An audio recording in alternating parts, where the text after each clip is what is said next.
I'm Rachel, and for the longest time, I thought my life was finally on track. I'm 27, living in my own apartment about 30 minutes from my parents' house, with a job I actually enjoy as a data scientist at an insurance company. I make good money enough to cover rent, bills, and still have something left for a nice dinner downtown or a weekend getaway. On paper, everything looks perfect. But there's one thing that never fails to drive me crazy: my family still treats me like a teenager who needs to help out whenever they snap their fingers. My mom loves to say, family always comes first, which usually means my time and paycheck come last. My dad still calls me his little girl, as if my master's degree and full-time job don't count. And my older sister, Vanessa, she's 33, married, 2 kids. The full suburban picture acts like my single status automatically makes me her built-in babysitter. Every Saturday morning, right around 9, she shows up unannounced with Ethan and Lily. She'll flash me that, "You're the best sister ever," smile, kiss the kids goodbye, and disappear for the day with her husband, Jason. Meanwhile, I'm left chasing 2 sugar-charged kids around my apartment until it's dark outside. At first, I told myself it was just family helping family. But after months of giving up every weekend, watching my plans get cancelled, my coffee turn cold, and my patience run out, I started to realize something. In my parents' eyes, being single doesn't mean freedom, it means availability. To them, my time doesn't matter because I don't have a husband or kids, and honestly, that's when the quiet resentment started to grow. I love them, I really do, but lately, I've been wondering if love is supposed to feel this exhausting. Every Saturday started the same way: my doorbell ringing before I'd even finished my first cup of coffee. I'd look at the clock, 9:02 a.m., like clockwork, and there she was. Vanessa, my older sister, with that bright, "I brought you joy" smile and 2 energetic kids bouncing behind her. "Hey, Rachel." The kids couldn't wait to see their favorite aunt. She'd chirp, like it was some kind of surprise party instead of another 12-hour babysitting shift I never signed up for. Before I could open my mouth, she'd kiss the kids on the forehead, shout, "Love you, be good for Aunt Rachel," and vanish down the hallway. Every single Saturday. At first, I tried to be understanding. I love Ethan and Lily. They're sweet, funny, and full of energy. But after a few months, the routine started to wear me down.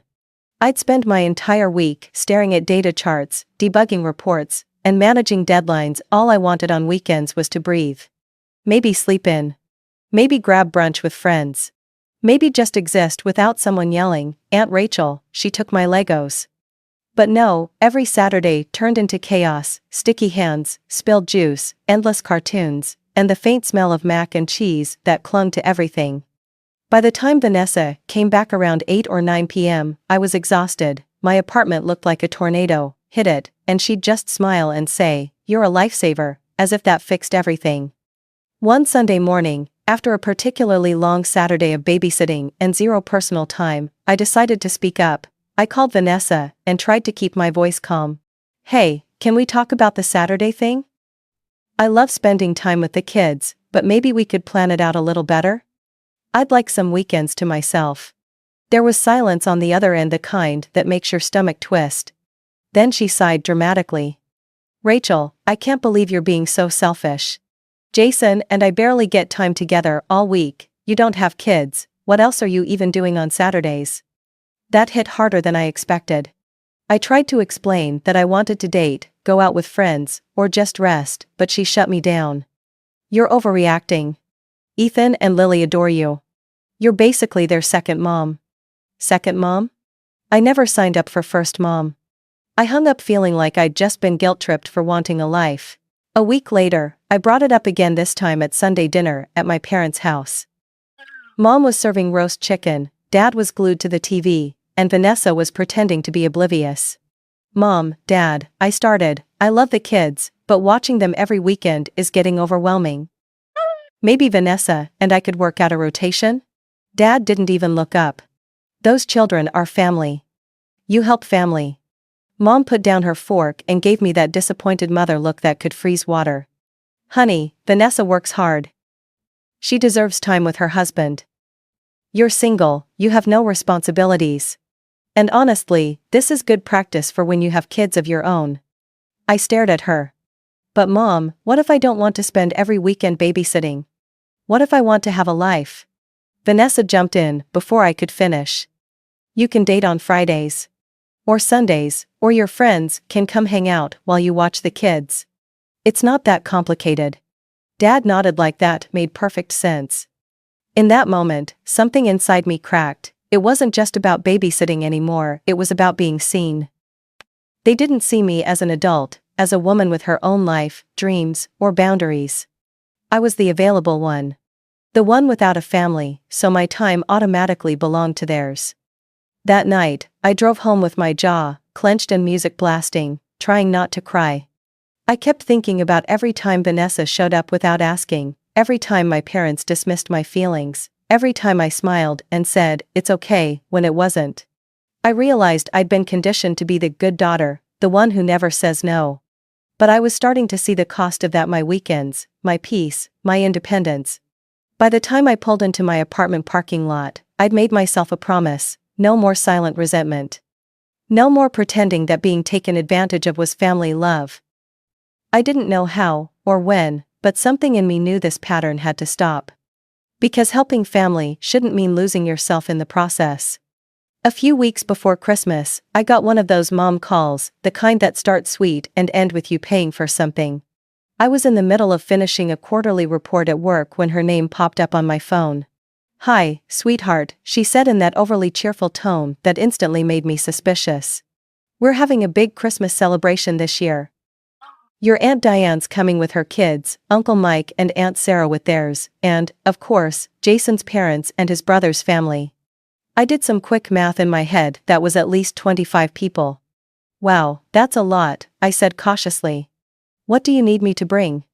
"Well," she continued, dragging out the word like she was trying to sound casual, "I don't think I can cook for that many people by myself. I was hoping you could take care of ordering food from a restaurant.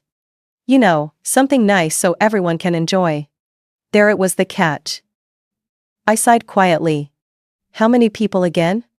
"Oh, just 25 or so," she said breezily. "I know it's a lot to ask, but you're doing so well at your job, and the rest of us are a little tight on money right now." And just like that, I found myself nodding, saying the same words I'd said 100 times before: "Okay, Mom. I'll handle it." She was thrilled, of course. "You're such a good daughter," she said, her voice warm with relief. "I'll text you everyone's favorite dishes." After hanging up, I stared at my computer screen, my mind spinning. Catering for 25 people wasn't going to be cheap, $2,000, at least. Still, it was Christmas, and a small part of me hoped maybe this year would feel different, that I'd actually get to relax and be part of the family celebration, not just the one making it happen. A few days later, I called Romano's, a local Italian restaurant my family loved, and placed the order. A $1,200 deposit, due immediately. The rest on pickup. I told myself it was fine, that I could afford it, and that seeing my parents happy was worth it. Then, about a week before Christmas, while I was wrapping up work for the day, I got a call from Romano's. "Hi, Miss Morales, this is Emily from Romano's," the woman said. "I'm so sorry, but there's been a problem with the honey-glazed ham. Our supplier had an issue. We can offer roasted turkey instead at the same price. Would that be okay?" I didn't think it was a big deal, but I wanted to check with my mom first. I called her, no answer. I tried Dad, straight to voicemail. Vanessa, same thing. It was weird, it was like the entire family had collectively decided to ignore me. Annoyed, I decided to just drive over after work. Someone had to be home.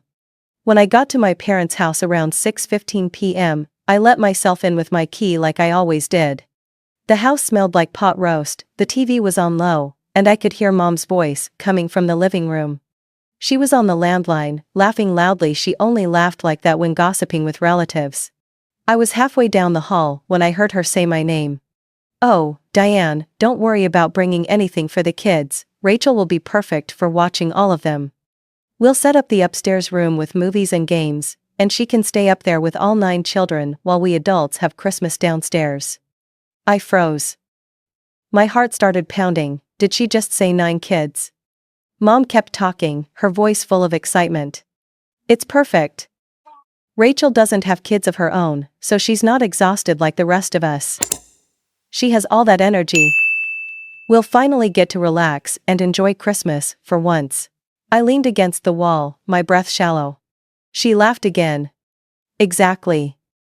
We'll stick all 9 kids upstairs with Rachel and have a real adult Christmas for once. Good wine, card games, actual conversations. It's going to be wonderful. It felt like someone had punched me in the chest. They weren't just taking advantage of me anymore, they were planning it. Behind my back. I backed quietly toward the door, pretending I had just arrived, then opened it loudly and called out, "Mom, I'm here." She popped into the hallway with that same fake smile I'd seen 1,000 times. "Oh, Rachel, what a lovely surprise. What brings you by?" "The restaurant called," I said, forcing my voice to sound normal. "They can't do the honey-glazed ham. They're offering turkey instead. Is that okay?" "Oh, turkey sounds perfect," she said quickly. "Whatever you think is best, honey."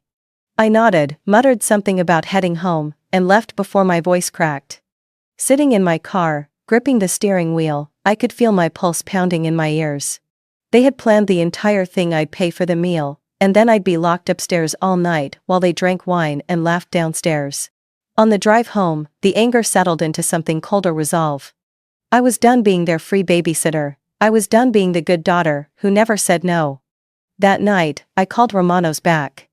"Hi, this is Rachel Morales," I said calmly. "I need to cancel my entire catering order." The woman hesitated. "All of it? But Christmas is only a week away." "Yes, all of it," I said. "Please process the refund." As I hung up, I exhaled deeply for what felt like the first time in months. My family had planned to trap me, but not this time. Not this Christmas. This year, I was finally taking back my holiday and maybe, my self-respect too. When I hung up with Romano's that night, I sat on my couch for a long time, staring at the quiet glow of my Christmas tree. The lights blinked softly red, green, gold, but all I could feel was this strange mix of anger and freedom buzzing under my skin. For years, my family had treated me like the backup plan, the one who'd always say yes. But this time, I'd finally said no, even if it meant blowing up Christmas. Still, I couldn't help thinking about what would come next. They'd be furious when the food didn't arrive. They'd call me selfish, dramatic, ungrateful, all the usual lines. But the truth was, I didn't care anymore. I'd been the good daughter long enough. I deserved a Christmas where I wasn't babysitting a small army of children or footing the bill for everyone else's happiness. That's when I remembered a phone call from months earlier, my college friend Megan, who'd moved to Colorado years ago. She'd invited me to spend Christmas with her family at their mountain cabin. At the time, I'd turned her down automatically because I always spend Christmas with my family. The memory hit me like a sign from the universe. Maybe this was my chance to do something different. I pulled up our old text thread. "Hey Jess," I typed, "is your offer to spend Christmas in Colorado still open?" She called within seconds. "Rachel, are you serious?" "Of course it's still open. We're heading up to the cabin on the 23rd. You can come stay with us." Her voice was full of excitement, and for the first time in weeks, I felt light. "I'll be there," I said. December 23rd came faster than I expected. I left work early, packed my bags, and hit the road before sunset. The drive took about 8 hours, and as I crossed into Colorado, the world outside my windshield turned white snow-covered mountains, pine trees heavy with frost, and quiet little towns that looked like Christmas cards. When I finally pulled into Megan's parents' driveway, the air smelled like pine and wood smoke. Megan came running out, wrapped in a scarf, grinning ear to ear. "You made it!" she yelled, hugging me tight. Her parents, Tom and Susan, welcomed me like I was one of their own.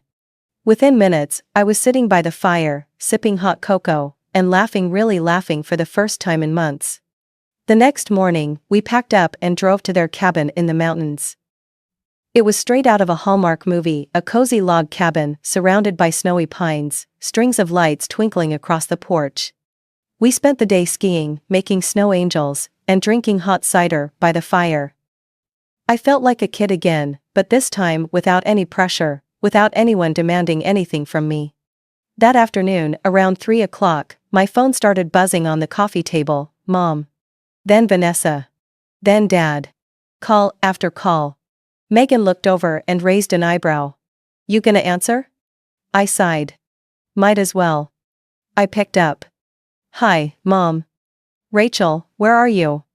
Her voice was sharp, the kind that made me sit up straight even at 27. Everyone's here waiting for you, and the food was supposed to arrive an hour ago. I took a deep breath. I'm not coming to Christmas, Mom. Silence. Then, what do you mean, you're not coming? Don't be ridiculous. I heard your phone call with Aunt Diane, I said quietly. I know about your plan to stick me upstairs with 9 kids while everyone else celebrates. Another pause, then a defensive laugh. Oh, honey, you must have misunderstood. We just thought. I didn't misunderstand, I cut her off. You were laughing about it, you were planning it behind my back. Rachel, you're being dramatic, she snapped. Get over here right now or what? I said. You'll bring the kids to my apartment? Go ahead. I'm not there either. In the background, I could hear voices, Vanessa's, Jason's, chaos brewing. Vanessa's voice came through next, furious. Rachel, what the hell is wrong with you? We all planned to relax while you watched the kids. You're ruining Christmas.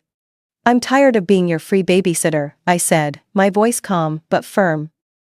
And I canceled the catering order. You'll have to handle Christmas without my money this year. There was a sharp inhale. You did what? Good luck, Vanessa, I said softly, and hung up. Megan's eyes were wide. That sounded intense. I laughed for real this time. You have no idea. I turned off my phone, slid it into my bag, and stared out the window at the snow falling softly over the trees. For the first time in years, I felt completely free. That night, as we sat around the fire, playing cards and drinking mulled wine, I realized something important: family shouldn't feel like a burden. It shouldn't make you small or guilty or exhausted. Real family makes you feel seen, respected, and safe. And as I fell asleep that night in the warmth of that mountain cabin, I knew this would be the first Christmas, maybe ever, that truly belonged to me. Christmas Eve morning in Colorado felt like something out of a dream. The cabin smelled like coffee and cinnamon, the fireplace crackled softly, and snow was falling in slow, lazy flakes outside the window. Megan's dad was flipping pancakes, her mom was humming along to Christmas songs, and for once, I didn't have that knot in my stomach that always came with family holidays. I didn't have to worry about whether the turkey was burning, whether the kids were fighting, or whether someone would guilt-trip me into doing something I didn't want to do. I could just be. By mid-afternoon, the sky had turned silver gray, and the snow was coming down harder.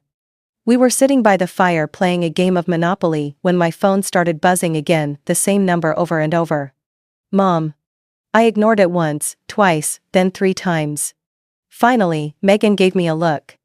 You're gonna have to deal with it eventually, she said softly. I sighed, picked up the phone, and pressed accept. Hello, Mom. Her voice practically exploded through the speaker. Rachel, where are you?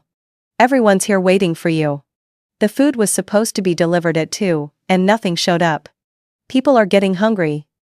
I stared into the fire, my heartbeat steady. I told you, Mom. I'm not coming to Christmas. There was a long pause, then a sharp inhale. Don't be ridiculous, you're joking. I'm not joking. The sound that came next wasn't anger, it was disbelief, the kind of stunned silence that said she couldn't process what she was hearing. Then her tone shifted, icy and demanding. I don't know what you think you heard, but if this is about that phone call with your aunt, you're being dramatic. We were kidding around. I let out a short, humorless laugh. You weren't kidding.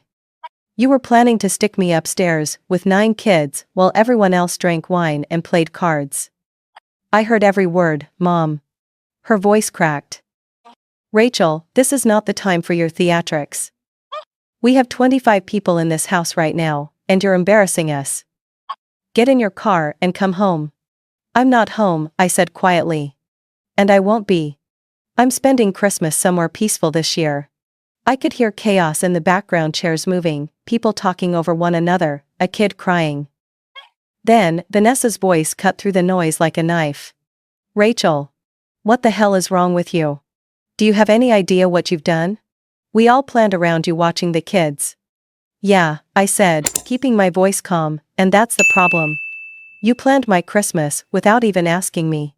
You don't get to do that anymore. You're being selfish. She snapped. We work hard all week, we just wanted one peaceful night, and you ruined it. I couldn't help laughing. Peaceful for you, maybe. I would have been stuck upstairs with 9 screaming kids while you popped champagne. I'm not doing that again. Oh, and by the way, don't wait for the food. I canceled the catering last week. The phone went dead silent. I could almost feel the shock travel through the line. Then Vanessa screamed, "You canceled it?" "Yes," I said. "Merry Christmas." And I hung up. Megan stared at me, wide-eyed. Oh my God, that was brutal. I smiled, a slow, satisfied smile that came from deep inside. No, I said, that was freedom. I turned off my phone completely, tossed it onto the couch, and let the silence fill the room. For the first time, I didn't feel guilty. I didn't feel like I owed anyone an explanation. I just felt peaceful. That night, we sat down to dinner: roast beef, mashed potatoes, fresh rolls, the kind of simple, perfect meal that tastes better because it's shared with people who actually want you there. We played card games, told embarrassing stories from college, and stayed up late, watching It's a Wonderful Life. Every laugh, every glass of wine, every quiet, easy moment felt like reclaiming a piece of myself I'd forgotten. Outside, the snow kept falling, blanketing the world in silence. I thought about my family back home, probably scrambling for last-minute food, arguing, blaming each other for the mess. And for once, I didn't care. I went to bed that night wrapped in a heavy quilt, the room glowing with the soft light of the fireplace. As I drifted off, I realized something I hadn't felt in years. I wasn't dreading tomorrow. I wasn't anxious about what someone would ask of me next. I was exactly where I wanted to be, surrounded by warmth, laughter, and peace, and as far as I was concerned, that was the real meaning of Christmas. When I finally turned my phone back on the morning after Christmas, it nearly had a meltdown. 43 missed calls, 27 unread messages. The screen lit up like a slot machine, buzzing nonstop as notifications poured in: Mom, Dad, Vanessa, even Jason. For a moment, I just sat there staring at it, sipping my coffee and letting the absurdity of it all sink in. The first message that popped up was from Mom. "Call me back immediately. Where are you? This is unacceptable." Then another one. "You are cruel and selfish. You've ruined Christmas for everyone." I scrolled further. Vanessa's texts were even worse: angry, frantic, dramatic. "I can't believe you did this to us. We had to drive to a diner and buy whatever food they had left. It was disgusting. The kids are crying. Jason's family thinks we're idiots. You humiliated us." Jason's messages were short but cutting. "Your sister's heartbroken. The kids were devastated. What kind of aunt does that?"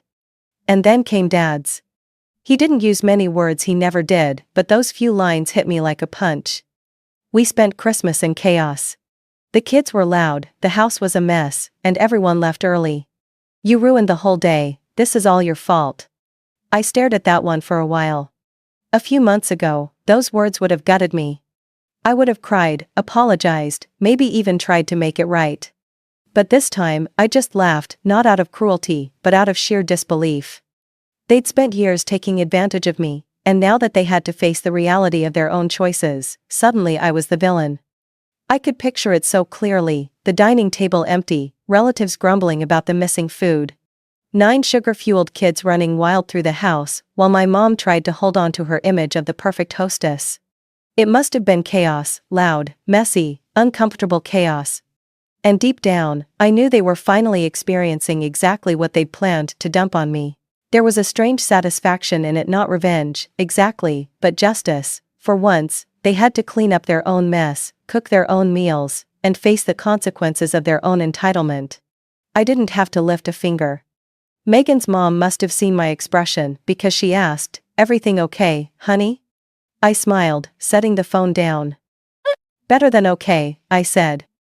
"My family finally got a taste of what I deal with every weekend." She chuckled. "Sounds like they needed it." Later that evening, while Megan's family played cards by the fire, I found myself scrolling through those messages again. The anger in them didn't sting anymore, it felt distant, like something I'd already outgrown. I realized that my family's chaos wasn't mine to fix, it never was. For years, I had mistaken compliance for love. I thought saying yes, over and over, was what made me a good daughter, a good sister, a good person. But sitting there in that warm cabin, surrounded by people who treated me with kindness instead of expectation, I understood something powerful: love isn't about sacrifice, not when it's one-sided. By the next morning, the messages had stopped. I guess they finally realized I wasn't going to respond. I looked out at the snowy mountains one last time before packing my bags, feeling a peace I hadn't felt in years. My family's Christmas had fallen apart, sure, but mine? Mine had been perfect, quiet, joyful, free. When I got in my car to drive home, I turned on some music and let the miles roll by in silence. For once, I wasn't anxious about the next phone call, the next guilt trip, or the next favor. I knew they'd be stewing in their own resentment for a while. Maybe telling anyone who'd listen how ungrateful I'd become. But that didn't matter. Because deep down, I knew this Christmas had changed everything. Not for them, for me. And I wasn't about to apologize for finally choosing peace over obligation. I'd been home from Colorado for barely a day when the inevitable happened: a loud, impatient knock at my apartment door. It wasn't the kind of knock that said, "We missed you." It was the kind that said, "Open up, we're here for a confrontation." I peeked through the peephole and, of course, there they were, Mom, Dad, and Vanessa. My holy trinity of guilt. I took a deep breath before opening the door. "Hi," I said evenly. Mom brushed past me first, her jaw tight, eyes blazing. Dad followed, arms crossed, and Vanessa trailed behind, already fuming. "Don't you hi us," Mom snapped. "We need to talk." I closed the door quietly behind them. "Okay," I said. "Let's talk." Mom wasted no time. "How could you do this to us, Rachel?" 25 people showed up expecting a Christmas dinner, and we had nothing. Nothing. We looked like complete fools. Dad jumped in, voice stern and booming. "We had to tell everyone there was a mix-up with the catering, we were humiliated." Your mother was in tears. Vanessa stepped forward, face red. "Jason's family thinks we're disorganized and cheap. His mother actually asked me if we always do holidays this way." I was mortified. I folded my arms and leaned against the counter, pretending to think. "Gee," I said, "that sounds terrible. 9 kids running around, no food, total chaos. I can't imagine how exhausting that must have been." "Don't you dare be smart with us," Dad barked. "You know exactly what you did."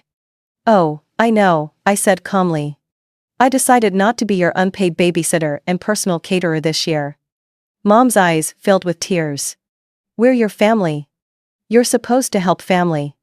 I shook my head slowly. "There's a difference between helping and being used. You didn't ask for help, Mom. You planned behind my back.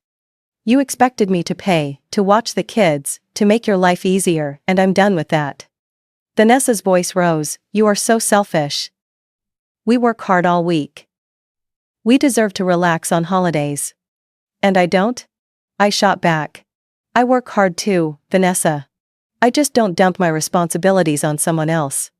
"You don't have children," she yelled. "You wouldn't understand." "You're right," I said. "I don't have kids. Which means Christmas isn't supposed to be about me taking care of yours." Mom wiped her eyes and straightened her shoulders, her tone turning cold. "Fine. If that's how you feel, then we're done. We won't invite you to family gatherings anymore. You can be alone." I didn't even hesitate. "Good." All 3 of them stared at me, stunned. "You don't mean that," Vanessa whispered. "I absolutely do," I said. "I'm tired of being treated like the family maid. I have my own life now, and I'm finally going to live it." Mom's voice trembled with anger. "You'll regret this one day, Rachel. When you're older and alone, you'll wish you hadn't pushed your family away." I met her gaze steadily. "The only thing I regret is not standing up for myself sooner." Dad pointed toward the door. "Let's go. She's made her choice." They left without another word, slamming the door behind them. I stood there in the quiet, my heart pounding not from fear, but from relief. For the first time in my life, I hadn't backed down. And it felt damn good. It's been 2 months since that day, and my life feels lighter, quieter, but in the best possible way. My weekends belong to me now. I sleep in on Saturdays, without the sound of little feet pounding down my hallway. I meet friends for brunch, take long walks through the park, or just curl up with a book and a cup of coffee without guilt. I even started dating someone new, a kind man who actually listens when I talk, who doesn't expect me to carry the weight of everyone else's world. Sometimes relatives still call, saying mom and dad want to work things out, but I've made my boundaries clear. I'll talk to them when they're ready to admit how they treated me, when they can see me as an equal, not a convenience. Until then, I'm done playing the role they wrote for me. I don't feel bitter. If anything, I feel free from guilt, from manipulation, from expectations that were never mine to meet. For the first time in years, I'm living on my own terms. And honestly, that's the happiest ending I could have ever written for myself. Healthy families honor boundaries. Rachel's story reminds us that love isn't measured by how much you tolerate, but by how clearly you state your limits and keep them. If family first always means your time, money, and weekends last, resentment will grow. Practice saying no without apology, set expectations in writing, and offer help that fits your capacity and season of life. Reciprocity matters, adults carry their own loads. Choose peace over people-pleasing, and seek communities, friends, neighbors, church groups, where respect flows both ways. Protecting your schedule and budget isn't selfish, it's stewardship. When you defend your dignity, you make space for healthier relationships to grow.